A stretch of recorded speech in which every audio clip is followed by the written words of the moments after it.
Started it in Peri Gimel, we're in Tezvov. I don't think we finish it, so let's just go back over.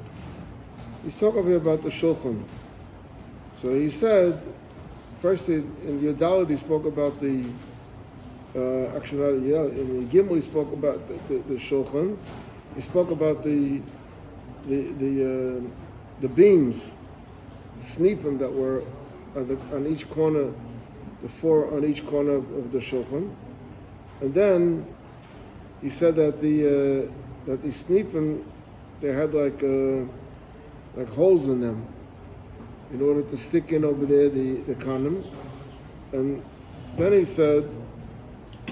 he also said that on the table there was 2 cups of lavina on each side of the chalas. There were 6 chalas on one side and the other side. And then he says that there were a total of 28 kanim. Kanim, that's what we usually call dererim. It's like half poles. And he explained that they were half poles that were cut in half to explain, that they had like a circle to them, and the air can get in over there. And then he says, now we're in Tezvav. Ilu ha'abor osar kanim.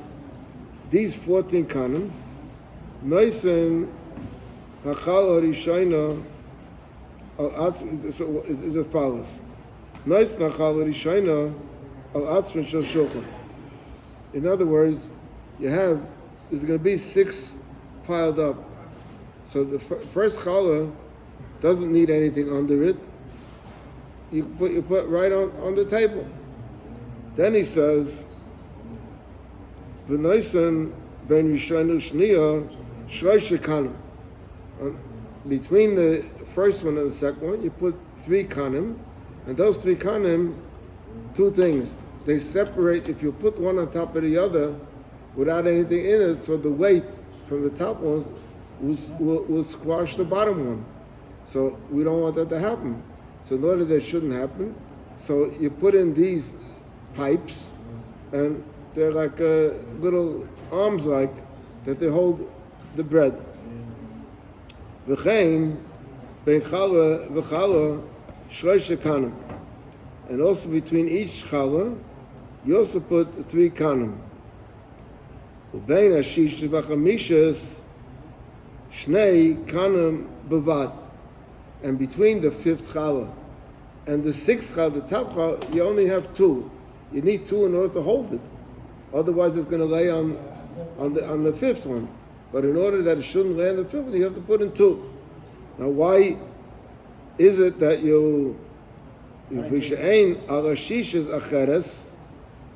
because there isn't one on top of the 6th, so it's not such a heavy weight as this, and therefore nimtzu abba b'chol maracha u'maracha. On each row on one side and the other side, there's 4 times 3 and 1 time 2, so it comes out 14 on each side. Ushnei shulchanos hayu be'ulam mibifnim al pesach habayis. Now, we already explained many times that there was the Kodesh HaGadoshim, and there was the Kodesh, and there was the Ulam. The Ulam is the antechamber, what they call in English, that's before the Kodesh. So in Kodesh HaGadoshim, there was only one thing, that the Aron with the Kapaitis, that was in Kodesh HaGadoshim. In Kodesh, there was the Menorah, the Shulchan, and the Mizbeach Hazav, and the Kiyar also, which we'll talk about later. So, and before that, in the Ulam, and all that is called Heichal. So in the Ulam, that means in the antechamber, there were 2 tables. That's what it says, Shnei shulchanos haya be'ulam mibifnim al pesach habayis. By the entrance to the bayis, there were 2 tables. Echad shel shayish, Noisen olav lechem upon him. Biknisasa. In other words, when they baked the bread, they didn't bake the bread on Shabbos. The bread was baked before Shabbos. So when the bread and on the shulchan, the breads were on the shulchan until Shabbos morning. Shabbos morning, you came and you took off the old ones, and you put back the new ones. So where were the bread that was baked, that was getting ready to be put on? So there was one shulchan, and that was a shulchan of shayish. Shayish is marble stone, marble, and the echad shazov, and another table was a golden table. Nice and olav lechem b'siyosei. When they took out the lechem, later the Kohanim come and they divide it, or the Gemara said they used to fight over it, and there were Kohanim that the whole story in the Gemara, like when someone said, Higiani kapul, I got a very, very little piece, like a bean, and there were Kohanim that they said Hatsumuyim, those that are like Edel Kohanim, that didn't want to fight over it, so they didn't take it.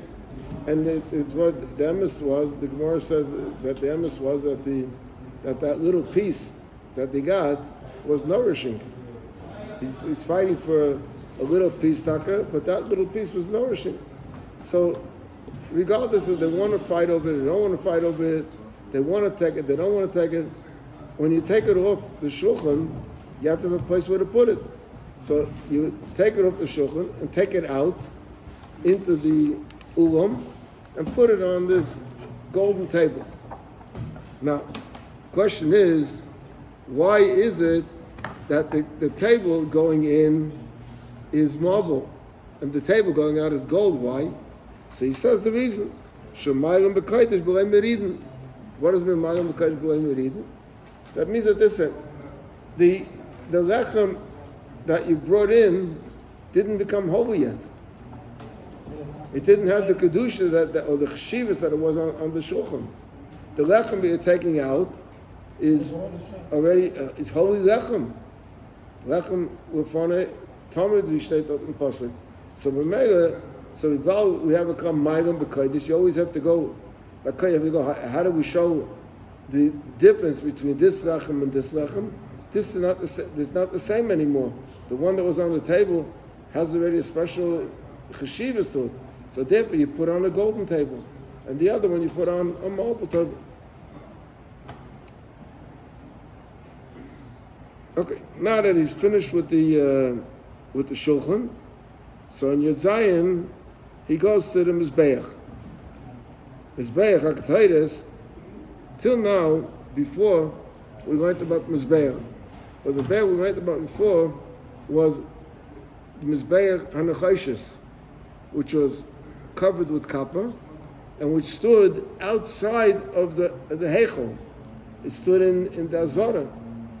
So there's another mizbeach that we're talking about, mizbeach hakataydes.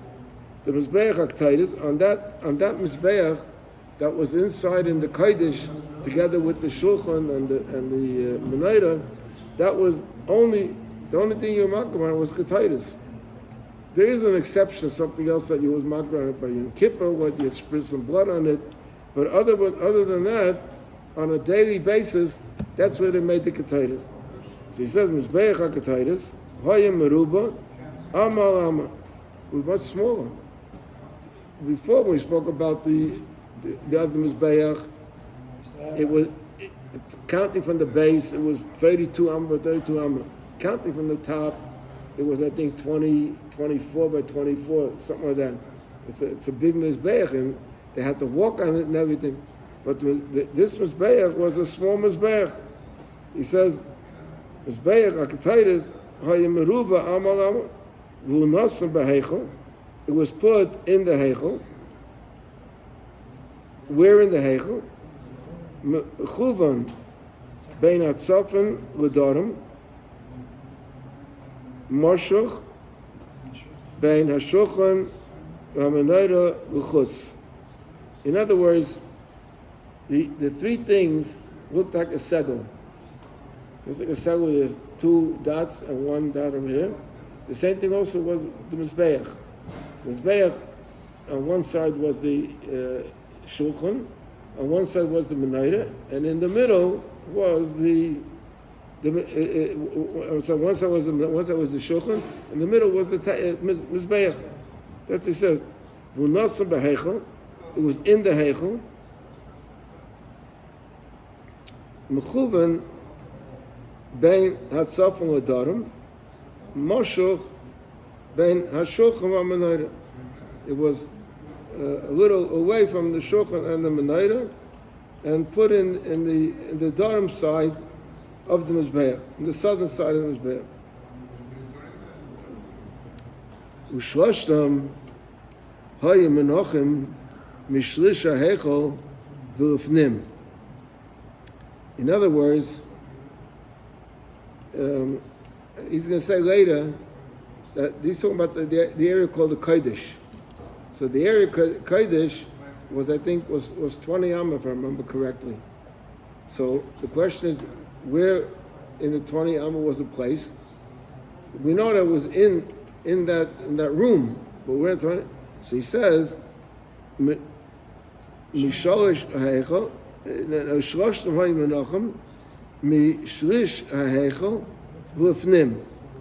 other words, you walked into the Kodesh. The first third of the Heichel was empty. That was like the entrance. And then later, when it came to the after Shlish of the Heichel, over there were the Mizbeach and first the Shulchan and Menorah, and behind it, actually closer to the Kodesh Kodashim, what was the Mizbeach? Keneged HaParaychas, it was opposite the Paraychas, Hamavdu ben HaKodesh ben Kodesh Kodashim. In other words, between the Kodesh and Kodesh Kodashim, there was a Paraychas, there was a curtain.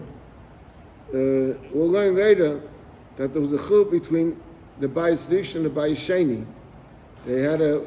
Later they had what they called an Amma Traxen. They had an Amma, which it was a suffix exactly, where to put the paraychas, the exact location. So they took an Amma, and let's say this is an Amma, and there were two curtains. There was one curtain on this side and one curtain on this side, and in the middle was empty because there was a suffix where it should be, actually where it should be. And they made it in such a way that, let's say, if you come in from this side, then you walk in here, and then over here, you don't go from here in straight in to this side. You come in on this side, and you walk down here, and you come in over here. When you come out of Kodesh Kodashim, so you come out over here, and you go over here to the Mizbeach, and then you go out over here, and then you have the Mizbeach. Okay. Now he says another thing. Hakia. To understand the next piece, I think it would be good to take a look again at the picture. It's not a great picture over here, but it gives you a little bit of an idea. In this picture over here, up over here, you will see the kier. That you see the kier was on the outside. See, the kier was between in the Azara. If you look at this kier, you see an interesting thing. There's the kier, and then there's two poles coming up, and on the top there's something over there between the two poles. What is going on over here? So the way that the Rambam explained it, or the Ravid will soon see over here, it looks like something like the top was some type of a pail, and then the picture is not a good picture. There was a pulley to pull this pail up and down. In other words, the kiyah was built on top of a boil. Under the Kia, there was a bar over there. Now, how do you get water? So in the olden days, what did you do? You didn't have a sink where you turn on a faucet. You would go to the well, you would let down a pail, and you'd pull up the pail with the string. Over here, it was a little more modern. Not that you put in the pail and you pulled up with string, but there were two strings. One string would lower the pail, and one string would bring up the pail. What's the idea? The idea is that it should bring up water from the mikveh. Now we have a din that, let's say someone was makriv a korban, and it didn't get to the mizbeach. So the din is that there are certain things in the korban that if you got it to the mizbeach, or certain parts, as long as it got on the mizbeach, what if it could take a whole night? Sometimes they had a lot of kabbonos until everything gets burned. It could take a whole night. What happens if it didn't get? It was so crowded. The mizbeach, it was so busy that you didn't get a chance to put it on the mizbeach before night. So if it stood overnight, not on the mizbeach, it's called nifsa belina. It got puzzled from sleeping overnight on the mizbeach. Now, the kia had water in it. The water came from a well. But once you take the water out of the well, so then if you didn't use up the water, and it stayed overnight, so it become nifsa belina. And we don't want that to happen. So they worked with this. Some say that the whole kia was like went down. Right? They used to have in shuls they used to have, when they made a big bima up front. So they used to make chuppahs in the shuls, and one of the problems that they had was that's why over here it's so big. Up here it's so big because they used to make chuppahs up here. So you need a place to people to come up, chas and kala and the mechutanim. So that's the reason why it was big. But in some shuls, you can't have the chuppah standing there a whole week. So the chuppah would go down into the ground. They built it, and a top would come over the chuppah, which was level with the floor, and so you wouldn't see it. When they had it was like an elevator. When they had to make a chuppah, so they would press a button, and the floor would rise up, and you had the chuppah. So it depended on when you had a chuppah or you didn't have a chuppah. So some say the same thing was also with the kia. The kia itself would go down into the bird, and then when you needed it, and when they closed the base of Migdash, so to say, so then they would lower the kia. Well, what's the idea of lowering the kia? If there's any water in the kia, it became a chuber with the water in the well. When they started the avodah, they would like fill up the water and sort of close mustama, some force of the water that the water can go out, and then they would raise up the kia, and you had the water, and some say that it wasn't the kia itself that went down and went up, but there was a pail that brought the water. So there was a pail that brought the water, and then later, when you finish, and the pail was full with water, and the pail had like a faucet on it, and you would open the faucet, and water would go into like a basin. Here. That's the key of the basin. And over there, the Kahanim would wash. And now, what happened with water that remained in that pail? So at night, there was the pulley.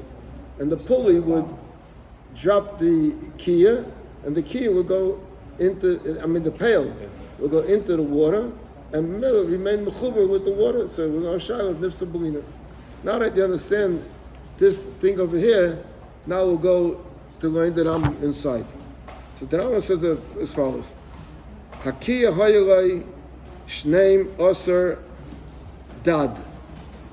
The Kia had, we'll call it faucets. There were 12 faucets. Kidei sheyiyah kol kahanim ha'asukim betomid mekachim mimenu ke'echad. Now, there were, I think there was like 12 kahanim that worked the koven, because in the Mishnah and Talmud it tells you this one held a foot and this one held another foot. There were the different parts, so there was a total of 12 kahanim. So in order that you shouldn't have to hold up the avodah, as you have a line of 12 kahanim, and they'll stay in line. It'll take time. So they made it in such a way, like I saw certain houses, they have they make it from silver today. They make a mushroom when you make kiddush. So they have like instead of the husband standing and pouring each cup, he pours it into a cup, and there's 12 little funnels like coming off it, and it fills up each cup, and each one takes a cup at the same time. No one could complain that why did you fill his before mine? I once said that in the Chumash state that when they had the Hakel as Eidah is they had the Chatzaitzes, right? Why did they have the Chatzaitzes? So you say that you had the Chatzaitzes because you had to, they didn't have the time any other way to call the people. So no, that's not the reason. The reason is that no one should be able to complain. Why did you call him before me? So Mele, if it was a Chatzaitzes, so everyone got the message first. As if you'll have to send out a letter, so people say, whose letter did you write out first? Mine or his? As there can't be any machlokas. So the same thing also over here. The Kahanim came, and they sat in such a way, because it was Kiddush Yadayim V'Raglayim. They had to hold their hands on their feet, and the water spritzed on them, and it would come out of the spouts, all sat around, each one turned on the spout at the same time, and no one could complain. Why was he before me? I don't know if that's the pshat dafka, but it makes sense. So he says over here, Akiya Hayel also dad. Huh? He said that the guy used to fight about this. Yeah, Kedei Sheyir Kol Kahanim Ha'Oiskim B'Tomid Mikachim Mimenu Ke'echad, together. Then he says, Umuchni also Lai. Umuchni l'chayra means, I mean, it's something of a pail, something of a pail. Why did they make the pail? Sheyir bo hamayim tomid. There should always be water. In other words, so as soon as you need more water, the pail would open up and would fill up that basin from which the water came out from. V'hu chayil, and it was not kaidish. He says that keli was not kaidish. Kedei shelo yiyu hamayim shabo nifsolim belino. In order, this is a difficulty with the Rambam between the Raiva and the Rambam. But partially, it's come to us that they didn't necessarily put it back in the bottom when they filled it up. If there remained water, it remained in the keli. Shakia miklei hakaidish. The kiyah itself was a klei kaidish. Umekadesh, v'kol davar, umigdash, v'kol davar she'es kadesh b'klei kaidish imron nifsol.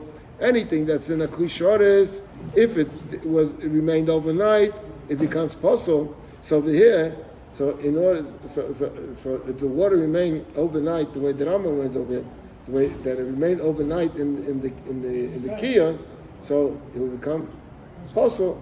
That's how the Rambam went. It's interesting. Look over here. You have a derivative, a sagas derivative, the Rabbi says on the words umuchni osulei, that they made some type of a pail. Aleph al means Omer Avram. The Rabbi's name was Avram, so Omer Avram, he says, Devorim zorim ani roye bekan. I see strange things over this Rambam. V'anan mekublim, and we have b'kabbalah, sheha muchni eina mekabel mayim, that the muchni has nothing to do, there's no water in the muchni. And who galgul, and it's a galgul is a wheel. It's a wheel. Sheikashim boy is a kiyah. The kiyah was tied to the, like I explained before, and kashim boy a kiyah, bechavel u'mishakin oisay, v'hu u'meimer bebar ha azara be'erev kedei sheyeh meimer mechubarim lo yifsa b'lina. It had nothing to do with a pail. He said the whole kiyah. This was the whole kiyah was connected to a pulley, and the pulley would, like I said before, would pick up the chuppah and drop the chuppah. The whole pulley would pick up the kiyah and drop the kiyah.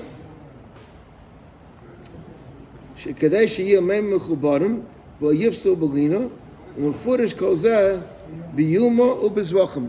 Look in Yuma, you'll see exactly what I'm saying. So they say that the Rambam, that's a big Kesser Mishnah, we're not going into that, but the Rambam learns it a little bit different, or there are two different opinions how exactly it was. You can look at the Kesser Mishnah, you'll see over here. Okay.